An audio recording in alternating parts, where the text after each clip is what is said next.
Well, Australia's unemployment rate fell again to 3.6% in October. Now, Treasurer Jim Chalmers said that this fall in unemployment was welcome. Take a look. Unemployment, despite all of our economic challenges, is lower now than when we came to office. It has averaged 3.6% under us compared to 5.6% under our predecessors. So this is a really welcome result. Now, it's all good and well for the Treasurer to stand there and say, you know, this is a welcome result, unemployment is down, but we all know the subtext. That is the danger, is that this opens us up to another interest rate rise on Melbourne Cup Day.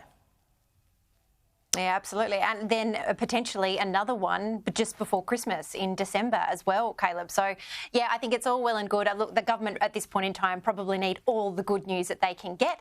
And if it is just, 0.1%, then they'll take that. But I think, like we're hearing from all of the economists today, Ross Greenwood just previously saying, we're right to be on shaky ground because this probably means a pretty hairy end of the year for Australians that are already doing it tough out there with cost of living.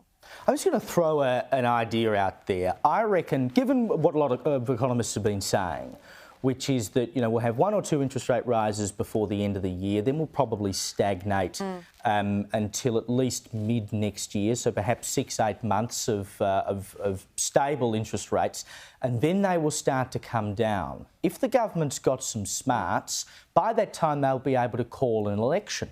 So do you go to an early election as interest rates start coming down and say, well, look, we did the hard yards, we got through the hard times, we've actually done a decent job of cleaning up the economy? Yeah, look, it is the economy, stupid. Not saying that to you, Caleb, but I think when it comes down to it, that's probably something that the Treasurer, who, regardless of what he does protest too much, I must say, has ambitions for higher office. It will put him in very good stead for a potential leadership tilt later down the track. But also, and I know that you have spoken about this very much on the late debate for the past couple of months, if they do decide to go to an early election, they could escape any sort of definitive decision on the stage 3 tax cuts coming down the pipe as well. So you may be on the money there. Yes, but, it's all going to be cost of living, cost of living, cost of living. The voice to Parliament's out of the way now. I know. Yeah, exactly. About time. It's taken a while, but they've got to get down to brass tacks. Speaking of getting down to brass tacks, Queensland councils have banded together to fight the youth crime epidemic. And, I just beggars belief that we're still talking about this. We've been talking about this on Sky for years now. They've slammed the state government's response so far as utterly useless, quote unquote. I don't think you could disagree with that. The Local Government Association of Queensland have put forward a 9-point proposal recommending an audit of all existing youth justice programs and an increase in the number of Indigenous police officers. I mean, at this point, a 9-point proposal is great, but, for heaven's sake, nothing they've done to this point has worked. We've got to the point where Queensland now is turning watch houses into youth detention because they've run out of places to put these people. Where does the Queensland government get off here?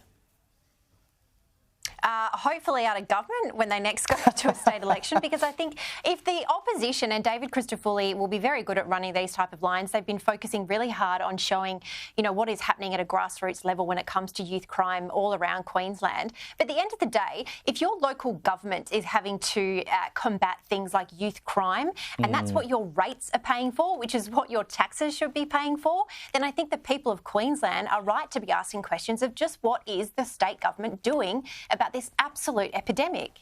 Yep, and it's been going on for a very long time, and I think Christofoulou's been quite effective of late, and as a former journo, he knows how to sell that media message, which will be all important leading up to the state election. Now, New South Wales live music and concert venues are soon going to be allowed to open later and avoid noise complaints from neighbours under sweeping new reforms that are going to kick off at the start of summer. So opening times will be extended by 2 hours, and it will now take 5 individual noise complaints to warrant a licence review. Hooray! I mean, I remember a few months ago sitting here talking about a couple of stories. I think one was at the Mossman Bowls Club, where on a Sunday they had started having a live band, and the kids were allowed to run around on the bowling green, and the local residents kicked up a stink and said, "You can't do that, it's too much noise, we don't want it." So the Bowls Club turned around and said, "Oh, well, we've had a proposal from an aged care outfit that want to put up like a 10-storey building here and put the Bowls Club on the top and a nursing home in the middle of it, and it'll block out your waterfront views. How about that?" Look, I think it's going to be, it really will be the summer of the NIMBY, and not only in New South Wales, but I think all around the country, because this will be really interesting, and I just cannot wait to see the Facebook groups fire up about this, especially, Caleb, and I'm sorry to say it to those in the eastern suburbs of Sydney. I think it's going to be delicious to see some of the absolute fraught, clutching of pearls comments are being punched out here. But then on the other side of it, on the other side of the country in Western Australia, to really get things started when it comes to allowing houses and new houses to be built. The state government have come in just overnight and said, we're going to make sure that local government don't have any say now on approval procedures.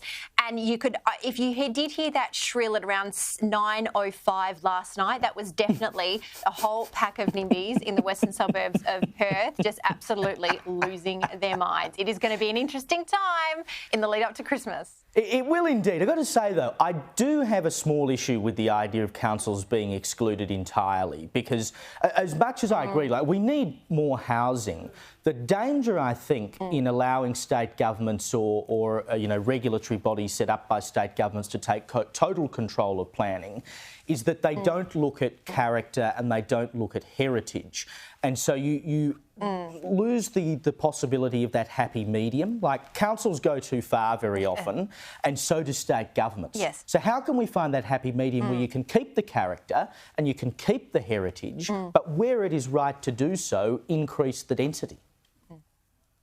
Yeah, look, that's a really good question. But I think on top of that question, I would also put you, how do we also maintain transparency also as well to make sure that developers don't just sort of come in, flood the government with maybe, I don't want to say largesse, but, treat them with some financial attention, just if they have a particular project that they would like to see a green lit, because we know councils, like you say, councils can be pretty tricky at times because, again, I think people are very passionate about their backyard, and I think you're going to see that really play out not only in the media but at local council meetings over the next couple of months. It's going to be really interesting. Oh, Jenna, don't make the suggestion of developers and brown paper bags. We know what that did to the New South Wales Labor government a few years ago, don't we? Jenna, Clarke, thank you for your time tonight.